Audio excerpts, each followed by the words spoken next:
फैसल वाला आपने जो सवाल रेज किया था खुर्रम दस्तगीर साहब से, उसका उन्होंने जवाब दिया। क्या आपको अपने सवाल का जवाब मिल गया?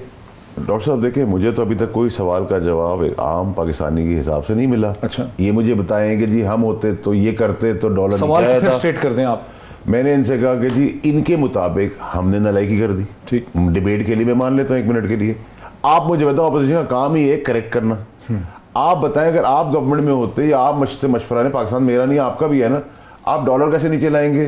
पेट्रोल प्राइसेस जब $85 पर बैरल है, उसको नीचे कैसे लाएंगे? आम अशिया की चीज़ों को आधी कीमतों पे कैसे लाएंगे, या और 30% नीचे कैसे लेके आएंगे? जो सारे इल्जाम आपने मुझ पे किए, आप मुझे बताएं कैसे सर बिल्कुल, अभी 3 चीज़ों का जवाब। बिल्कुल ठीक है। वन, देखिए पेट्रोल, डॉलर, हमारे पास जो वजारत खजाना में, पहली बात यह है कि 5 वजीर खजाना हमने तब्दील नहीं किया, हम एक ही रखेंगे। सुनिए पहली बात है एक स्टेबिलिटी, एक पॉलिसी स्टेबिलिटी।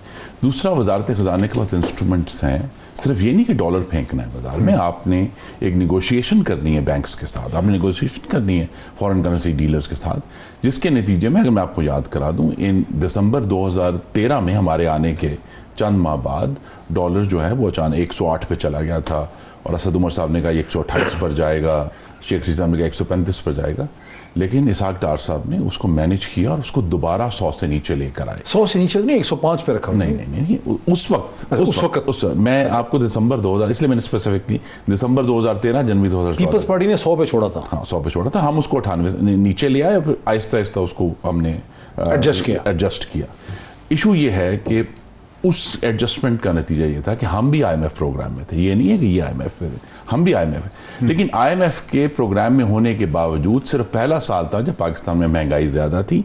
उसके बाद PMLN के जो 4 साल थे, 2014 से लेकर 18 तक, पाकिस्तान में औसतन महंगाई 4% से कम थी।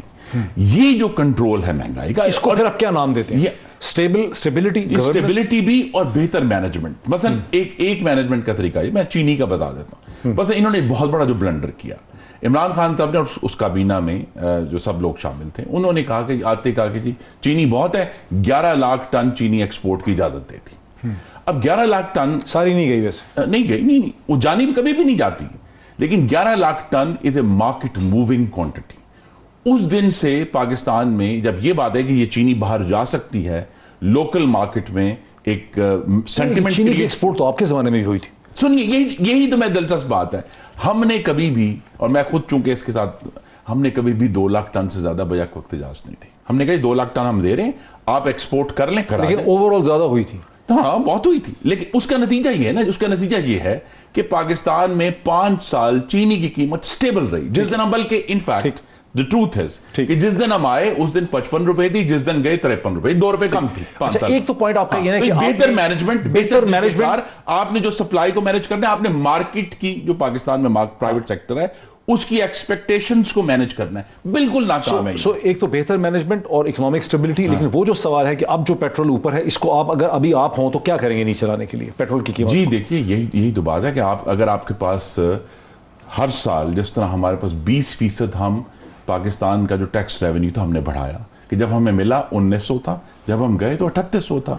ये अगर बहुत इन्होंने एफर्ट की है, अभी चंद फीसद, जब आप हर साल 20% टैक्स रेवेन्यू बढ़ा रहे हैं, तो फिर आपके पास 6000 कुछ नहीं है, 6000 कुछ नहीं, 4300 था last time, if I remember correctly.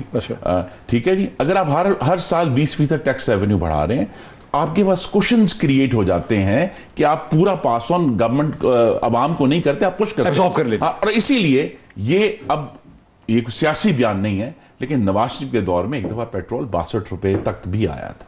Nawaz Sharif के दौर में आटा जो है वो 35 रुपए किलो था, आज वो 80-90 रुपए किलो। इशू ये है, आपने, ये बहुत बड़ी इशू है, ये बहुत बड़ा इशू है कि उस वक्त यही मिट्टी थी, यही किसान थे, यही लोग थे जो वाफर गंदम पैदा कर रहे थे।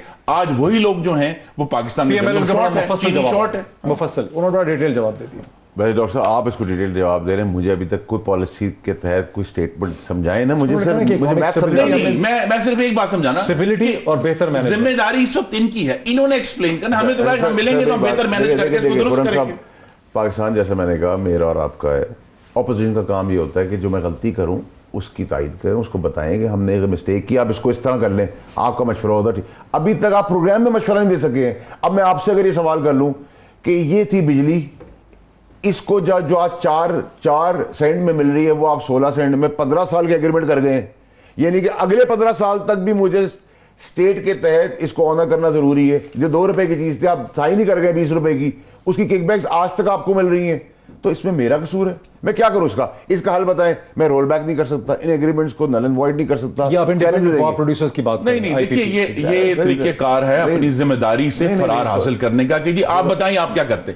बात ये है कि इन्होंने महंगे एग्रीमेंट साइन कर, इन्होंने 3 साल में जो बेड़ा गर्क किया, इन्होंने अभी तक देखिए करना ये था कि जब आपके पास महंगे एग्रीमेंट तो किए, सुनिए नहीं उस वक्त महंगे नहीं थे डॉक्टर साहब। 15 साल आगे you have to keep that in mind.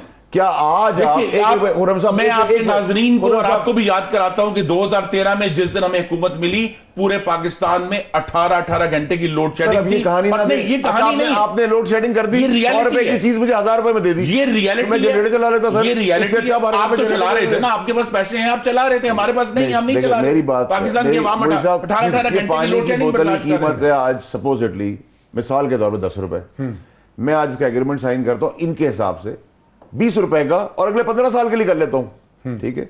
जबकि मुझे अंदाजा ये है, फार साइड मेरी ये होनी चाहिए कि 10 रुपए की जो पानी की बोतल है मिसालन, वो आज अगले 15 साल में 8 रुपए 7 रुपए 6 रुपए की हुई बिजली पूरी दुनिया में सस्ती हो गई। इन्होंने 20-15 साल आगे के एग्रीमेंट कर दिए। मेरा कसूर है? मैंने चोरी की है? मैंने गलती की है? आपने जवाब क्या दिया? हमने लोड शेडिंग खत्म, आपने सड़कें बनाई जो आज हम 100 रुपए बना रहे हैं, आप 500 की पिछले बार में करके। डॉलर आज कहाँ है? नहीं बिल्कुल आपकी ये किसी बात का देखिए, इन्होंने मुराद सईद साहब ने जो सड़कों के वजीर हैं, उन्होंने हमारे ऊपर 1000 अरब की करप्शन का इल्जाम लगाया। उनकी अपनी मिनिस्ट्री ने कहा कि गलत इल्जाम है। और जो इनका एग्जाम्पल है, देखिए आरएलएनजी के ऊपर कितना इशू क्रिएट हुआ।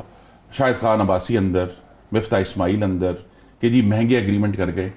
आज जब गैस की प्राइस पिछले मई से लेकर अब तक 3 गुना बढ़ी है, पाकिस्तान की बचत उस एग्रीमेंट से हो रही है जो मुस्लिम लीग नून करके गई है कि 10 में से 7 जो हमारे पास लोड्स आ रहे हैं वो उस लॉन्ग टर्म एग्रीमेंट से आ रहे हैं, जिसके ऊपर इन्होंने बंदों को जेलों में डाला है, कहा जी लूट कर खा गए, किकबैक खा गए। आज पाकिस्तान की बचत, आप कह रहे हैं कि अब इनको जो एग्रीमेंट मिल रहे हैं वो उससे महंगे हैं जो शायद खान अब्बासी ने किए थे? जी बिल्कुल। आज गैस की प्राइस इंटरनेशनली 3 गुना बढ़ गई है। देखिए सर, सवाल पाकिस्तान की बचत उससे हो रही है कि वो जो हम एग्रीमेंट 13 जो लॉक किए हुए हैं उसकी वजह से बचत हो रही है। वही साहब, सवाल इतना सा है कि आपने महंगी बिजली खरीदी पिछले 15 साल, अगले 15 साल के लिए, उसका भुगतान हम भर रहे हैं, आवाम भर रही है। अब आप ये कहते हैं, और उसमें हम कहते हैं आपके ऊपर किकबैक्स थी। हम भी तो चला, आपको हमने ये प्रूव करके दिखाया कि पापड़ वाला या जो दूध वाला जो आज तक मुझसे बाहर नहीं गया, उसके अकाउंट से रेमिटेंसेस हो गई अरबों रुपए की। हम कहते हैं आपने आज ये कहा कि हमारे वजीरों ने गलत एग्रीमेंट साइन कर लिया। अगर उन पर चोरी साबित होगी वो भी जेल जाएंगे, इसमें तो कोई दो राय नहीं है। लेकिन अगर चोरी साबित नहीं होती, आपकी तो साबित हो रही है ना, आप क्यों ना एक पैसा साबित नहीं हुआ अभी तक। आप बता दें आपने कितने लोगों के कितने पैसे साबित किए? खुर्रम साहब देखें, इस मुल्क की बदनसीबी तो ये जो आवाज कर रहे हैं, आपके कहने से ये आज जो आवाज कर रहे हैं, इसी सिस्टम के खिलाफ हम आए हैं और